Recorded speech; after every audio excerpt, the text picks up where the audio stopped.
राय पर आगे जुड़ते हैं एक मैनेजमेंट से। लॉजिस्टिक्स से जुड़ी कंपनी एलकार्गो लॉजिस्टिक्स के मैनेजमेंट अब हमारे साथ जुड़ेंगे। उससे पहले एक बार नतीजों पे नजर डाल लें तो इस बार कंपनी की जो चौथी तिमाही के नतीजे जारी किए, वहाँ कंपनी के मुनाफे में करीब 360% का ग्रोथ देखने को मिला है साल दर साल। वहीं आय और EBITDA में भी मजबूत ग्रोथ कंपनी ने दर्ज की है। नतीजों पर चर्चा करने के लिए आगे कंपनी की क्या स्ट्रैटेजी रहेगी, किस तरीके से वो कंपनी का प्रदर्शन देख रहे हैं, हमारे साथ जुड़ रहे हैं कंपनी के chief strategy officer Ravi Jakhar ji. Ravi ji, आपका बहुत बहुत शुक्रिया और स्वागत है 18 स्वदेश पे जुड़ने के लिए। सबसे पहले अगर हम नतीजे देखें तो हेडलाइन नंबर्स काफ़ी स्ट्रॉन्ग नज़र आ रहे हैं अगर हम YOY कंपेयर करें, बट आपके जो दो अहम सेगमेंट्स हैं जहाँ पे MTO और CFS जो आपके दो सेगमेंट्स हैं, यहाँ पे थोड़ी सी गिरावट देखने को मिली है। तिमाही दर तिमाही हम इनके अगर आय के नंबर्स देखें तो क्या कुछ बड़ी वजहें रही हैं यहाँ पे थोड़ी सी स्लो डाउन की? कुछ अहम फैक्टर्स हैं जो कि इम्पैक्ट कर रहे हैं? तो अगर आप देखेंगे तो जो हमारा इस वित्तीय वर्ष FY22 का जो रिजल्ट रहा है उसमें ऑलमोस्ट हमारा जो रेवेन्यू है वो 20,000 करोड़ से ऊपर है, जिसमें ऑलमोस्ट 90% का इंक्रीज है।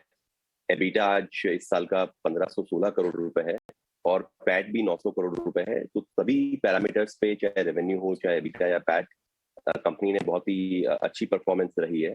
जो आप बात कर रहे हैं इंटरनेशनल सप्लाई चेन बिजनेस में, जो दिसंबर का क्वार्टर है और मार्च का क्वार्टर, उसमें जो एक हल्की गिरावट की आप बात कर रहे हैं वो बेसिकली सीजनल क्वार्टर का फर्क है। अगर आप देखेंगे तो जो अक्टूबर से दिसंबर का सीजन है वो ट्रेडिंग के लिए एक हाई सीजन होता है, जबकि जो जनवरी टू मार्च है उसमें चाइनीज न्यू ईयर में चाइना क्लोज रहता है। तो जनरली हमेशा ही जनवरी टू मार्च का जो क्वार्टर है वो अक्टूबर टू दिसंबर क्वार्टर से थोड़ा नीचे ही रहता है बिजनेस परफॉर्मेंस में। लेकिन अगर आप ईयर ऑन ईयर देखेंगे, पिछले साल के सेम क्वार्टर से कंपेयर करेंगे तो बहुत ज्यादा बेहतर नतीजे रहे इस क्वार्टर के भी और पूरे साल के भी।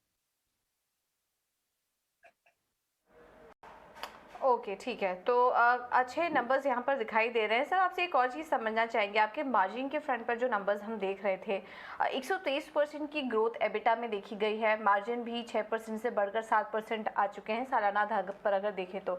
समझना चाहेंगे ये जो ग्रोथ आई है किस वजह से रही है, क्या छोटे भी इसका फ़ायदा मिल रहा है और कौन कौन से फैक्टर्स हैं जो कि कॉन्ट्रीब्यूट कर रहे हैं, और आने वाले समय के लिए ये जो लेवल्स हैं कितने सस्टेनेबल रहेंगे? जी, तो जो हम ये परफॉर्मेंस देख रहे हैं, ये नंबर्स जरूर एक साल के हैं, लेकिन मैं आपको बताना चाहूंगा कि जो ये नंबर्स हैं इसके पीछे का बैकग्राउंड लगभग 3-4 साल का है। ऑलमोस्ट पिछले 3-4 सालों से जो हमारी ट्रांसफॉर्मेशन इनिशिएटिव्स रहे हैं, 3-4 चीजें हैं जो कंपनी में एक हाई लेवल पे हुई हैं। पहला, बिजनेसेस को प्रायोरिटाइज किया गया है, रीऑर्गेनाइजेशन चल रहा है, जहाँ पे जो हमारे कोर बिजनेसेस हैं उनके ऊपर हम फोकस कर रहे हैं। फिर जो हमारे कोर बिजनेसेस हैं उनके अंदर हम ट्रांसफॉर्मेशन के ऊपर फोकस कर रहे हैं, जहाँ पे हमने अलग अलग अपने कंसल्टिंग पार्टनर्स को भी एंगेज किया। इंटरनेशनल सप्लाई चेन में McKinsey के साथ में हमने काम किया, गति में हमने A&M के साथ में काम किया, फाइनेंस ट्रांसफॉर्मेशन में KPMG के साथ में काम किया। तो जो एक अप्रोच रहा है वो रहा है कि कैसे हम अपने बिजनेस को री इन्वेंट करें, कैसे हम सेल्स एक्सेलरेट करें, कॉस्ट ऑप्टिमाइज करें। होलिस्टिक ट्रांसफॉर्मेशन जिसे आप कह सकते हैं वो जर्नी रही है पिछले 3 साल की। तीसरा जो इसका मेन पिलर है वो है डिजिटाइजेशन। जो हमारा इंटरनेशनल सप्लाई चेन बिजनेस, जहाँ पे एक सिंगल डिजिट नंबर हुआ करता था डिजिटल बुकिंग्स का, आज ऑलमोस्ट 60% जो हमारी की एक्सपोर्ट बुकिंग्स हैं वो हमारे EQ360 प्लेटफॉर्म से होती हैं। तो जो ये ट्रांसफॉर्मेशन इनिशिएटिव्स रहे हैं 3-4 साल के, उन्हीं का नतीजा है कि हमारा रेवेन्यू एक्सेलरेट हुआ है, कॉस्ट ऑप्टिमाइज हुई है, जिसका नतीजा है कि प्रॉफिट्स भी काफी स्ट्रांगली इंप्रूव हुए हैं। यहाँ से अगर आप आगे देखेंगे तो ये प्लेटफॉर्म सेट हुआ है नेक्स्ट फेज ऑफ ग्रोथ के लिए। और तमाम बिजनेस जो है हमारे, इंटरनेशनल सप्लाई चेन हो, CFS ICD बिजनेस हो या कॉन्ट्रैक्ट लॉजिस्टिक्स बिजनेस हो, जिसमें भी काफी अच्छी ग्रोथ रही है पिछले 2-3 साल से, सभी बिजनेसेस में ये एक नया प्लेटफॉर्म बना है ग्रोथ का, और इस प्लेटफॉर्म से हमें आगे जाना है। उस तरीके से मैं इस साल को देखता हूँ। ठीक है रवि जी, आपका कहना एकदम ठीक है कि सीजनल इफेक्ट आपके नतीजों पे हम देख सकते हैं, थोड़ा सा वहाँ पे असर है, पर आने वाले समय के लिए आप काफ़ी पॉजिटिव साउंड कर रहे हैं। किस तरीके की उम्मीद लगाई जाए, किस तरीके की ग्रोथ देखने को मिल सकती है वित्तीय वर्ष FY23 में कंपनी की तरफ से? तो हमारा जो टारगेट है वो ये है कि जितने भी बिजनेसेस हमारे कोर हैं उसमें हम आज मार्केट लीडर हैं, तब भी हमारा ध्येय ये रहता है कि हम उसमें मार्केट शेयर को और एक्सपैंड करें।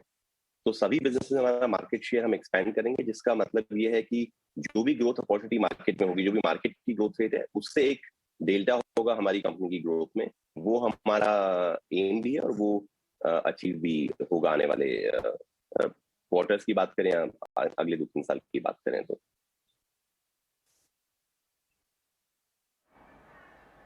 ओके। जी, हमने देखा सर इस क्वार्टर जो आपका एक्सप्रेस लॉजिस्टिक्स है वहाँ पर कुछ इम्पैक्ट देखने को मिला। अगर स्पेसिफिकली इस सेगमेंट की बात करें तो क्या रीज़न थे इस डी ग्रोथ के पीछे? एक्सप्रेस लॉजिस्टिक्स की अगर हम बात करेंगे, जो हमारा गति हमारी जो सब्सिडी है उसके अंदर और जीकेईपीएल के अंदर होता है, उसमें जो जनवरी का महीना है उसमें थोड़ा बहुत नॉर्थ में डिसरप्शंस थे कोविड के चलते, जिसकी वजह से वो एक महीना बीच में खराब रहा था। अगर हम मार्च की एग्जिट देखते हैं तो वापस ट्रेड अपने प्रॉपर फ्लो पे आ चुका है। तो ओवरऑल जो है एक्सप्रेस लॉजिस्टिक्स में भी गोइंग फॉरवर्ड एक ग्रोथ मोमेंटम है जो कंटिन्यू करना चाहिए। ओके रवि जी, इसी के साथ यहीं पे हम आपके साथ ये वार्तालाप समाप्त करते हैं। आपका बहुत बहुत शुक्रिया ET Now स्वदेश के साथ जुड़ने के लिए और हमारे दर्शकों को कंपनी का से क्या उम्मीदें लगाई जाएं इस पे चर्चा करने के लिए धन्यवाद। जी धन्यवाद। तो ये थे एल कार्गो लॉजिस्टिक्स के मैनेजमेंट पर। आगे बढ़ेंगे, पहले एल कार्गो लॉजिस्टिक्स पे एक बार राय भी ले लेते हैं गेस्ट से कि किस तरीके से वो देख रहे हैं। विवेक, एक क्विक राय, आपने अभी मैनेजमेंट को सुना, आने वाले समय में वो मार्केट शेयर ग्रो करने की पूरी रणनीति बना रहे हैं, डिजिटाइजेशन पे कंपनी का काफ़ी फोकस है। किस तरीके से देखा जाए कंपनी के स्टॉक प्राइस को निवेशकों के पॉइंट ऑफ व्यू से आज, क्योंकि अच्छे नतीजों के बाद भी काफ़ी सुस्त दिखाई दे रहा है, क्या यहाँ पे खरीदारी का मौका बनता है?